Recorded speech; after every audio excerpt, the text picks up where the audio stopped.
Hi வணக்கம் உறவுகளே. இந்த திருமண நாள் பிறந்த நாள் காணும் அனைவருக்கும் என் அன்பான வாழ்த்துக்கள்ப்பா.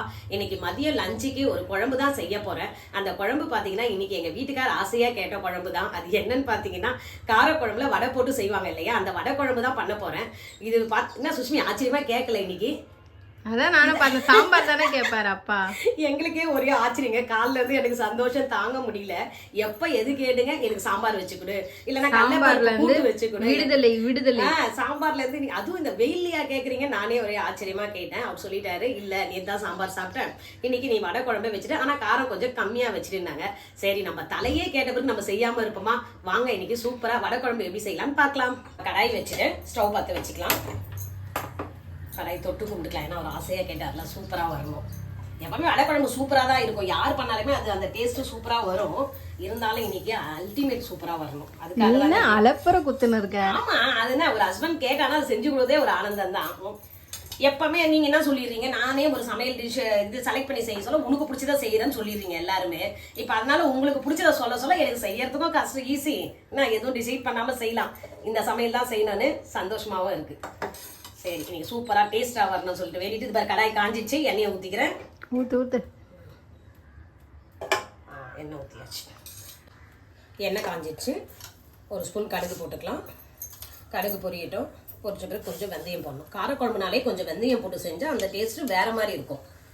இல்லைன்னா வடகம் இருந்தால் வடகம் கூட போட்டு நம்ம தாளிக்கலாம். இந்த நேரத்தில் கொஞ்சம் சீரகம் போட்டுக்கலாம். ஒரு 1/2 ஸ்பூன் வெந்தயம் போட்டுக்கலாம். கடுகு எல்லாம் போட்டது பொரிஞ்சிச்சு. இப்போ வெங்காயமும் கருவேப்பிலையும் போட்டுக்கலாம். காரக்குழம்புக்கு சின்ன வெங்காயம் தான் யூஸ் பண்ணுறோம். அதுக்குள்ளேயே அதுக்கு அர்ஜென்ட் அல்வா போய் விழுந்துச்சு போகிறதுக்குள்ளேயே. Self suicide. ஆமாம், அவ்வளோதான் பொறு. அந்த குக்கு வித்து கோமாளியில புகழ் அண்ணா சொல்லுவாங்களே, அந்த இற வேகலை அதுவா நான் வெந்துக்கிறேன்னு டைம் கொடுத்து வெந்துக்கிட்டு மாதிரி அதுவா போய் விழுந்துச்சு. நான் போடலை. சரி விடு. இது நல்லா வதக்கட்டும். வதங்கணும். அதில் தக்காளி கட் பண்ணி வச்சுக்கலாம். ஏன்னா வெயில்ன்றதுனால இப்போ புளி நான் கம்மியாக தான் ஊற்ற போகிறேன். அதுக்கு பதில் ஒரு தக்காளி எக்ஸ்ட்ரா எடுத்துருக்கேன். அதனால 4 தக்காளி கட் பண்ணிக்கலாம். என்னது வழுக்குது? இது என்ன டிசைன் மாடல்னு இது வரைக்கும் எந்த செஃப்பும் எனக்கும் சொல்லி கொடுத்தது. இப்போ நீ கட் பண்ணுறது இந்த கத்தி தான் எனக்கு ரொம்ப பிடிச்சமான கத்தி. அதை நான் வச்சிருப்பேன். நீ வாங்கி கொடுத்துருக்க அந்த கத்தியில அதை அங்கே எடுத்து வச்சிருக்கேன். அதுதான் இன்னும் கேட்பேன்னு நினைச்சேன், கேட்டேன்.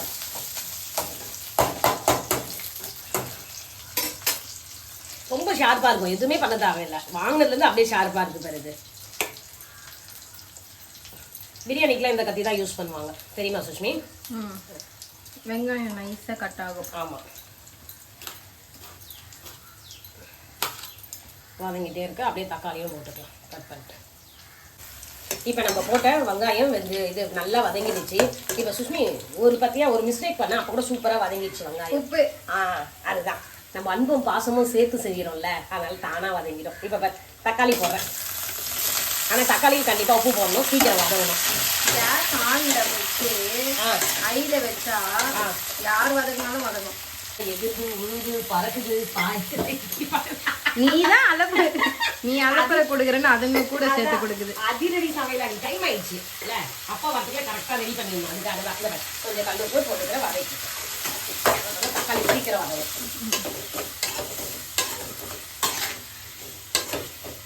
இது வதங்கிறதுக்குள்ளேயே நம்ம என்ன பண்ணலாம்னா, இது இன்னைக்கு என்ன சொன்ன வடை குழம்புன்னு சொல்லியிருக்கேன் இல்லையா, அதுக்கான பொருள் இதோ பார்க்கலாமா.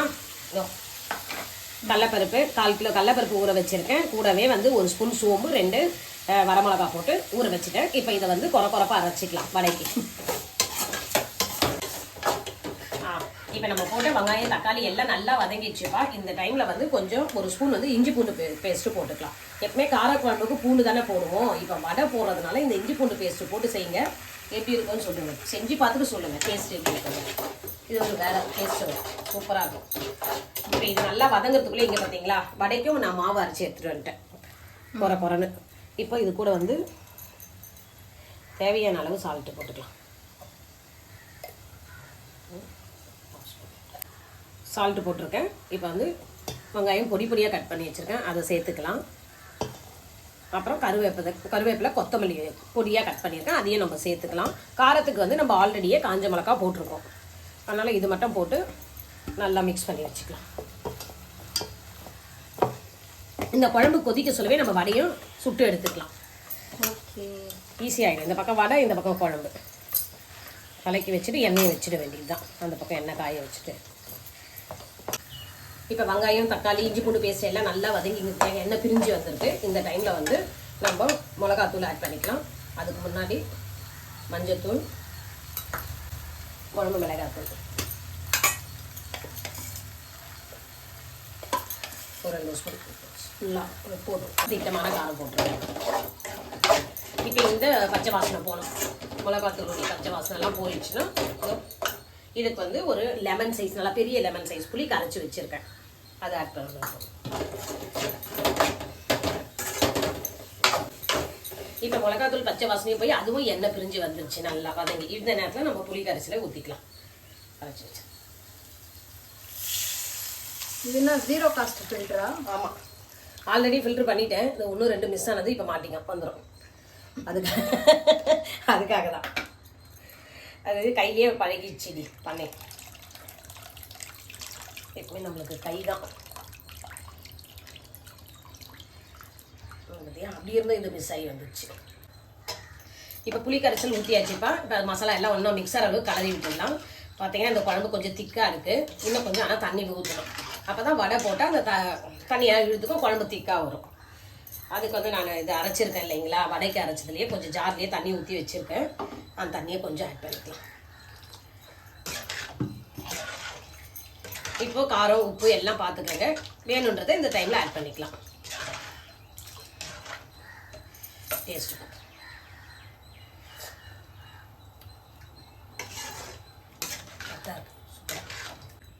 இப்போ குழம்பு நல்லா கொதிக்கணும்ப்பா. ஒரு 10 நிமிஷம் கொதிக்கணும்.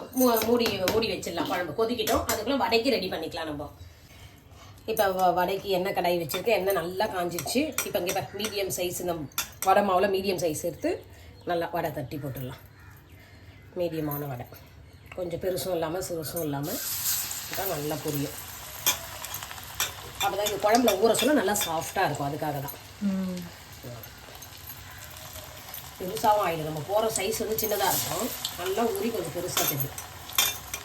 இந்த வடையை வந்து திருப்பி கோல்டன் ப்ரௌன் ஆற வச்சு எடுக்கணும். வடை நல்லா கோல்டன் ப்ரௌன் ஆகிடுச்சு. எடுத்து பாத்திரத்தில் வச்சுக்கலாம். நான் 2 வடைமா? ஆமாம், 1 கை வைக்காத. அதுக்குள்ளேயும் நம்ம ஃப்ரெண்டு காக்காவுக்கு வச்சுக்கலாம். ஒரு வடை எடுத்து அவங்களுக்கு வச்சிடணும். பார்த்தியா, வடை குழம்புக்கு வடை சூப்பராக ரெடி ஆகிடுச்சு. நல்லா மொறுமொறுன்னு எப்படி இருந்தது சாப்பிட்டதுக்கு? சூப்பராக இருக்குது. டேஸ்ட் நல்லா இருக்கா? கொஞ்சம் மொறுமொறுன்னு தான் இருக்கணும். அதில் போட்டவுடனே சாப்பிட்றதுக்கு சாஃப்டாகவும் கொஞ்சம் மேலே மொறுமொறுனும் அப்படி இருக்கும். அதுக்காக தான். இப்போ குழம்பையும் பார்த்துடலாம். சிம்மில் நல்லா கொதிச்சுட்டு இருக்காங்க. இந்த நேரத்தில் வடையை போட்டு ஆஃப் பண்ணிட வேண்டியது தான். வடையை போட்டுடலாம். 4 இறக்கலாம். இது குட்டி வடை. ஒசுரு இந்த குட்டி வடை உனக்கு தான். எனக்குலாம் வந்துச்சுன்னா அது தெரியாது. அதுவே எவ்வளோ பெருசாக வரும் தெரியுமா? நடக்கிறதே போதுமா? இது நம்ம சாப்பிட வச்சுக்கலாம். அவ்வளோதான். இவங்களை அப்படியே மிதக்குறாங்களே, இவ்வளோ கொஞ்சம் அப்படியே குழம்புல முழுக வச்சுட்டு மேலே மழை சாரல் மாதிரி நம்ம கொத்தமல்லியை தூவி ஆஃப் பண்ணிட வேண்டியதுதான். இப்போ இப்படி இருக்க குழம்பு வந்து வடை ஊறின பிறகு இன்னுமே திக்காயிடும். குழம்பு இருக்க இல்லையோ அந்த வடையை மட்டுமே எடுத்து வச்சு சாதத்தோட பிசைஞ்சு சாப்பிட சொல்ல சூப்பராக இருக்கும் அந்த குழம்பு. கொத்தமல்லி தூவி இல்லாமா? இப்போ இந்த வடை குழம்பு வந்து என்னுடைய அன்பு, பாசம் எல்லாம் போட்டு செஞ்ச வடை குழம்பு சூப்பராக ரெடி ஆகிடுச்சு. இப்போ அப்படியே மூடி வச்சிடணுமா? அவ்வளோதான். ஆஃப் பண்ணிட்டு மூடிட வேண்டியதான். வாசனையை வெளியே விடக்கூடாது. எங்கள் வீட்டில் இருக்கவங்க கேட்டால் ஆசையான வடை குழம்பு சூப்பராக ரெடியாக இருக்குது. நான் சொன்ன மெத்தட்லேயே நீங்கள் செஞ்சு பார்த்துட்டு எப்படி இருக்குன்னு எனக்கு சொல்லுங்கள். அப்படியே இந்த அம்மா சேனலுக்கு லைக் பண்ணுங்கள், ஷேர் பண்ணுங்கள், சப்ஸ்கிரைப் பண்ணுங்கப்பா.